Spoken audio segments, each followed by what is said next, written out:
Their restoration. The Defiance hung silent against the backdrop of stars, a forgotten relic tethered to Outpost Omega on the fringes of human territory. Once the pride of Earth's fleet, the massive warship now drifted in perpetual twilight, its hull scarred by battles long past. Commander Ellis Reyes stood on the observation deck of the outpost, staring at the vessel that would either be her salvation or her tomb. "Quite the eyesore, isn't it?"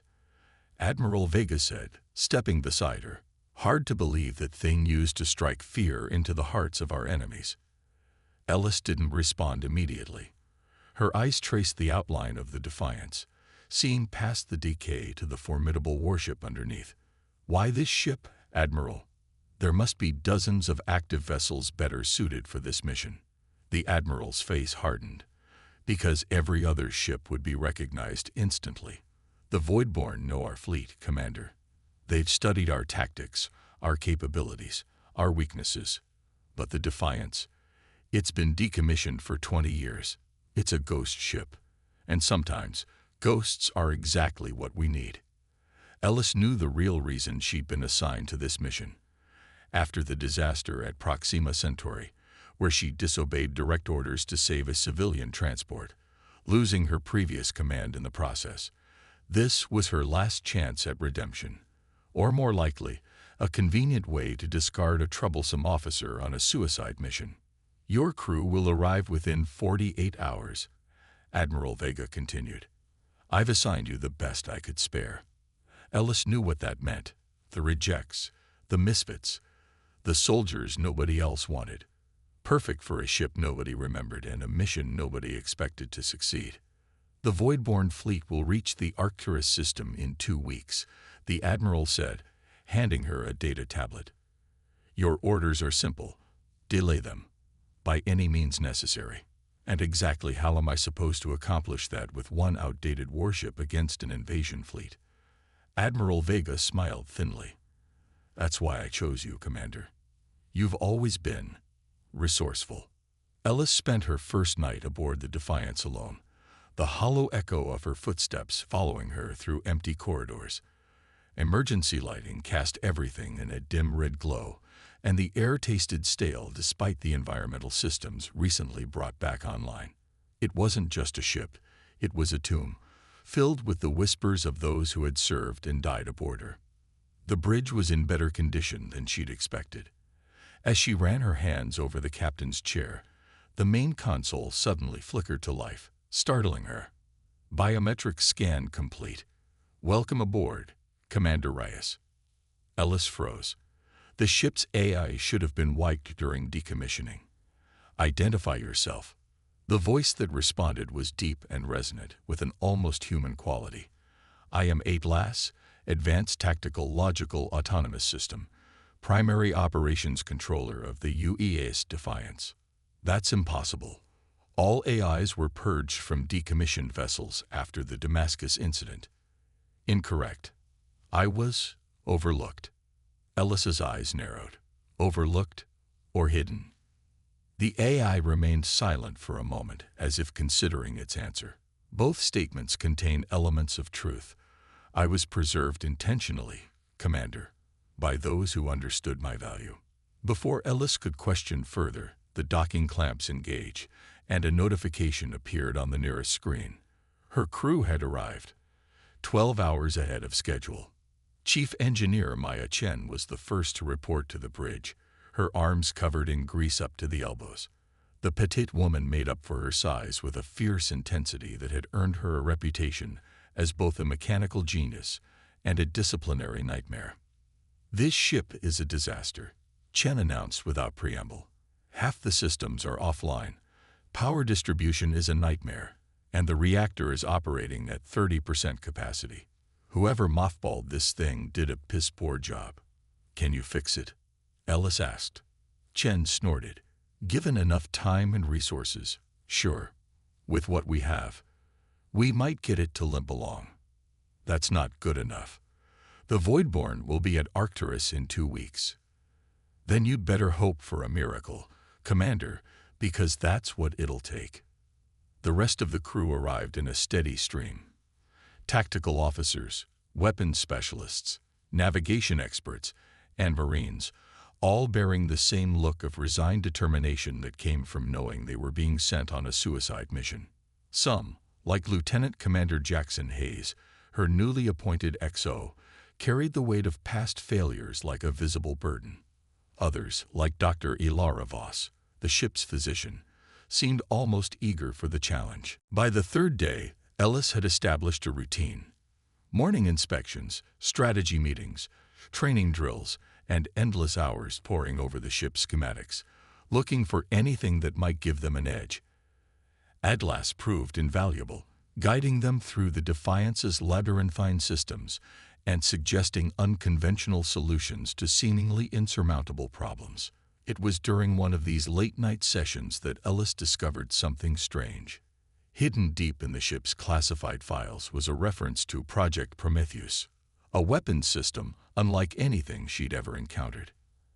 Atlas, what is Project Prometheus? The AI hesitated, something Ellis had never observed before. That information is classified beyond your current authorization, Commander. Ellis leaned forward. Override. Authorization Reyes Delta 97. I'm sorry, Commander. That authorization is insufficient. Atlas, we're facing an enemy force that outnumbers us 100 to 1. If Prometheus could help us, I need to know. The bridge fell silent. Then, a hidden panel slid open in the floor near the captain's chair, revealing a narrow staircase descending into darkness. Project Prometheus was the reason the Defiance was built. Commander, Atlas said quietly. It was never just a warship. It was an experiment. Ellis followed the staircase down to a sealed chamber she'd never seen on any schematic. Inside, suspended in a containment field, was a pulsing core of energy that shifted between colors, blue to violet to a deep crimson that hurt her eyes to look at directly. What am I looking at, Atlas? The heart of Prometheus, a quantum singularity drive, capable of manipulating space-time itself. Ellis felt her breath catch. That's impossible. That technology is theoretical at best. Not theoretical, merely unstable. Initial tests were promising, but the power requirements were deemed too extreme, and the potential for catastrophic failure too high. The project was officially terminated. But unofficially, Commander, you're looking at humanity's last resort, a weapon so powerful it could tear a hole in reality itself. Ellis studied the core, mind racing with possibilities. And the cost. The energy requirements would consume all power from the ship's systems, life support, weapons, shields. Everything would be diverted to Prometheus. And the quantum reactions involved would what? Would likely destroy the Defiance in the process. Ellis stood silently, weighing her options. A suicide weapon on a suicide mission. Perhaps that had been the plan all along. How long would it take to bring Prometheus online? With current resources and Chief Chen's expertise, approximately 9 days. 5 days before the Voidborn reached Arcturus, it would be close. Start the preparations, Ellis ordered. But keep this between us for now. The crew has enough to worry about. As Ellis climbed the stairs back to the bridge, she couldn't shake the feeling that the Defiance was more than just a ship. It was a sacrifice waiting to happen, and she had just volunteered herself and her crew as the offerings. The next week passed in a blur of activity.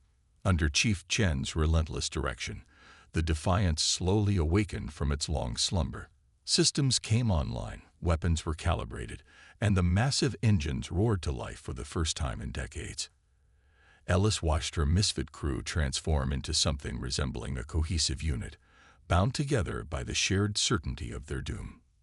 Lieutenant Commander Hayes approached her on the bridge, his usual stoic expression replaced by something resembling concern. The crew's worried, Commander. They're not idiots. They know we're outmatched. Then give them something else to focus on, Ellis replied. Double the drills. Keep them too busy to think about the odds. Hayes nodded, though his expression remained troubled. There's something else.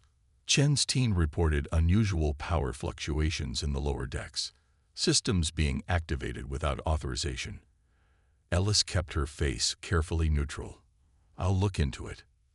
That night, she returned to the Prometheus chamber, where Chief Chen was already waiting, her face illuminated by the pulsing light of the quantum core. I figured it out, Chen said without turning. What you're hiding down here, what this ship is really meant to do. And Chen finally faced her, eyes burning with a mixture of fear and excitement. You're planning to use the ship as a weapon. A one-time, all-or-nothing gamut. Ellis didn't deny it. Can you make it work? Chen's laugh was sharp and brittle. Can I make an experimental quantum singularity drive functional with salvaged parts and a skeleton crew in less than a week? Probably not. But I'm going to try anyway, because the alternative is watching the Voidborn tear through our defenses and slaughter everyone at Arcturus. Chen turned back to the core. Just promise me one thing, Commander. What's that? When the time comes, make it count. The confrontation. The Defiance dropped out of hyperspace at the edge of the Arcturus system, sensors immediately detecting the Voidborn invasion fleet. Ellis stood on the bridge, outwardly calm despite the hammering of her heart. The enemy ships stretched across the viewport, a vast armada of biomechanical vessels that pulsed with an eerie violet light. Tactical analysis, she ordered. Lieutenant Kira Nomura, her tactical officer, swallowed hard before responding. 117 warships detected, Commander. Dreadnought class, cruisers, destroyers, and something massive at the center of their formation. It's at least 3 times the size of anything we've encountered before. Their command ship, Hayes murmured beside her. Ellis nodded. At last, what's our status? All systems operational at 86% capacity. Prometheus preparations are at 94% completion. Chief Chen estimates final calibrations will require approximately 47 minutes. We don't have 47 minutes, Ellis said, watching as the Voidborn fleet began to reorient toward their position. They've spotted us. Nomura's console lit up with warnings. Commander, they're launching interceptors. Estimate 2 minutes until engagement range. Ellis settled into the captain's chair, mind racing through options. Battle stations. Shields at maximum. Bring all weapons systems online and prepare for defensive maneuvers. The bridge erupted into controlled chaos as her crew rushed to comply. Ellis opened a ship-wide channel. All hands. This is Commander Reyes. The enemy has detected us and is moving to intercept. I won't lie to you. We're outnumbered and outgunned. But what we lack in numbers, we make up for in surprise and human ingenuity. She paused, watching the approaching Voidborn ships on the tactical display. The Defiance isn't just any warship. It was built for moments like this, when everything seems lost. Today, we remind the Voidborn why humanity has survived every threat we've ever faced. Because we don't know when to quit. Stand fast and remember your training. Rise out. Incoming fire. Nomura shouted as the first volley of Voidborn energy weapons streaked toward them. Evasive maneuvers. Ellis commanded. Return fire, all batteries. The Defiance lurched beneath them as it banked hard to port, narrowly avoiding the brunt of the attack. The ship's ancient weapon systems roared to life, launching a barrage of kinetic projectiles and energy beams toward the approaching interceptors. Direct hits on 3 enemy vessels, Nomura reported with surprise in her voice. They weren't expecting our weapons to be this effective. Ellis allowed herself a tight smile. One of Atlas's suggestions had been to recalibrate their weapons to a frequency the Voidborn shields weren't designed to counter, an advantage, but one that wouldn't last once the enemy adapted. Concentrate fire on the lead vessels, she ordered. Make them pay for every inch. For 15 minutes, the Defiance danced through space, weaving between enemy formations and striking with precision that belied its age. But the Voidborn numbers were overwhelming, and eventually their attacks began to find their mark. The ship shuddered violently as an energy lance tore through their starboard shields. Decks 7 through 9 reporting heavy damage. Hayes called out. Fires in Engineering Section 3. Medical teams responding. Shields down to 48%, Namura added grimly. Ellis opened a private channel to engineering. Chen, we're running out of time. Chief Chen's voice came back strained over the sound of alarms. Prometheus is almost ready. We need to be closer to their command ship for maximum effect. Understood. Ellis closed the channel and addressed her navigation officer. Lieutenant Park, plot a course directly through the heart of their fleet. Target their command vessel. Park stared at her in disbelief. Commander, that's suicide. Their entire fleet stands between us and... I didn't ask for your opinion, Lieutenant. I gave you an order. Park swallowed and turned back to his console. Course plotted, Commander. Execute. The Defiance surged forward, accelerating toward the center of the Voidborn formation. Enemy ships converged from all directions, their weapons tearing into the already damaged human vessel. Shields failing. Nomura shouted over the cacophony of alarms. Hull breaches on multiple decks. Ellis gripped the arms of her chair as the ship bucked beneath her. Divert all non-essential power to forward shields and engines. We need to reach that command ship. Commander, Hayes said quietly beside her, understanding dawning in his eyes. What exactly are we planning to do when we reach it? Ellis met his gaze steadily. Save Arcturus. Recognition flashed across his face, followed by grim acceptance. The ship. It's a weapon, isn't it? It always was, Hayes, from the very beginning. The XO nodded once, then returned to coordinating damage control efforts with renewed determination. As the Defiance plunged deeper into the enemy formation, the attacks intensified. Sections of the ship were vented to space, and casualty reports flooded in from all decks. But inch by bloody inch, they drew closer to their target. The massive Voidborn command vessel that pulsed at the center of the fleet like a malevolent heart. We're within optimal range, Atlas announced, its normally calm voice tinged with something almost like anticipation. Ellis opened the ship-wide channel again. All hands, this is Commander Reyes. Prepare for emergency protocols. All non-essential personnel, proceed to escape pods immediately. She caught Hayes' questioning look and shook her head slightly. The pods wouldn't get far, but it gave the crew something to focus on in their final moments. A sliver of hope, however false. Chen, she called over the direct channel. Status on Prometheus. Ready on your command, came the strained reply. But Commander, the system is unstable. The reaction will be unpredictable. Will it stop the Voidborn? A pause. Yes, that's all I needed to know. Ellis took a deep breath and looked around the bridge at her remaining crew. The misfits and rejects who had followed her into hell without question. It's been an honor serving with all of you. Lieutenant Park, set collision course with the command vessel. Full speed. As the Defiance hurtled toward its target, Ellis opened a direct channel to Atlas. Initiate Prometheus Protocol. Authorization Reyes final sanction. Prometheus Protocol initiated. Atlas confirmed. Quantum singularity drive powering up. All systems diverted.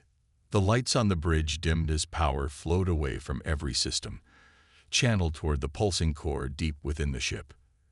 Ellis felt the deck vibrating beneath her feet as the quantum singularity spun faster, tearing at the fabric of reality itself. Collision in 30 seconds, Park announced, his voice steady despite everything.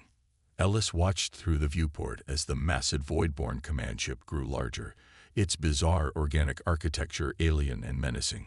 Weapons fire continued to pound against their failing shields, but it no longer mattered. Nothing mattered except the countdown to 0. Prometheus at critical threshold, Atlas reported. Quantum field stabilizing. 10 seconds to impact, Park called out. Ellis closed her eyes briefly, remembering the Admiral's words. Sometimes, ghosts are exactly what we need. 5 seconds. Prometheus fully charged, Atlas announced. Farewell, Commander. Impact. The Defiance struck the Voidborne command ship at full velocity, its reinforced prow tearing through the alien vessel's outer hull. For one breathless moment, time seemed to stand still. Then the quantum singularity at the heart of Prometheus ruptured. Reality itself screamed as space-time warped around the two ships. A sphere of energy expanded outward, not destroying matter but fundamentally altering it, twisting the laws of physics in ways that human science could barely comprehend. The Voidborne command ship, the Defiance, and every enemy vessel within the rapidly expanding field simply changed. At Outpost Omega, Admiral Vega watched the sensor readings in stunned silence as the entirety of the Voidborne invasion force was engulfed in a quantum anomaly that defied explanation. Where 117 enemy ships had been, there was now only a shimmering distortion in space, a permanent scar in the fabric of reality that the scientific community would study for decades to come. There were no survivors from the Defiance. No escape pods were recovered, no distress signals detected. Commander Ellis Reyes and her crew of misfits had vanished along with their enemies, transformed into something beyond human understanding. In the years that followed, as humanity rebuilt and expanded once more, free from the Voidborne threat, stories spread about the Ghost Fleet, strange, shimmering silhouettes of ships sometimes glimpsed at the edge of the Arcturus system. Vessels that appeared on no sensors, crews that responded to no hails, yet somehow always seemed to be standing guard over human space. Most dismissed these as spacer tales, the legends that inevitably grow around great sacrifices. But occasionally, a captain would report hearing a transmission on an impossible frequency, a deep, resonant voice that simply said, "We stand watch." And in the classified archives of Fleet Command, a file remained sealed under the highest security protocols. The true story of the UES Defiance, the overlooked warship that changed the battlefield forever. The forgotten always remember. The overlooked see everything. And sometimes, the greatest weapons are the ones your enemy never knew existed.